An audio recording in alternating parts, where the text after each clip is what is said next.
இப்போ திருமாவர்கள் வந்துட்டு எங்களுக்கு வந்துட்டு இது ஒத்து வரல அப்படின்னா நாங்களே இந்த கூட்டணியை விட்டு வெளியே போயிடுவோம் அப்படின்லாம் சொல்லியிருந்திருக்கிறாரு. அதே சமயம் கூட்டணியில வந்து ஓபிஎஸ்ஓ டிடிவி தினகரனோ வர்றதுக்கான வாய்ப்புகள் இருக்குன்னு செய்திகள்லாம் பார்க்க முடியுது. இதெல்லாம் எப்படி பார்க்குறீங்க?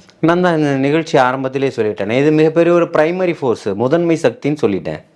வேற எப்படி பார்க்குறீங்கன்னு கேட்டால் வேற என்ன சொல்ல முடியும்? நாங்கள் தமிழக வெற்றி கழகம் எந்த கட்சியினுடைய அலுவலகத்திலும் போய் நின்றுக்கிட்டு தலையை சுரிஞ்சிக்கிட்டு எங்களுக்கு இத்தனை சீட்டு தாங்கன்னு கேட்கக்கூடிய கட்சி அல்ல.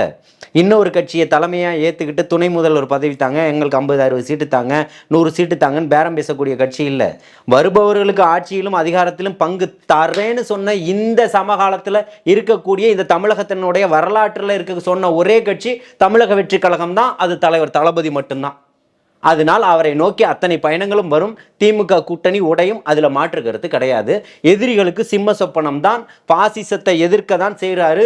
பிஜேபியோடு எந்த காலத்திலும் கூட்டணி கிடையாது. மறைமுகமாக அதிமுக அதில் கூட்டணி இருந்தாலும் அதிமுக கூட்டணியில் தொடர வேண்டிய எந்த அவசியமும் இல்லை.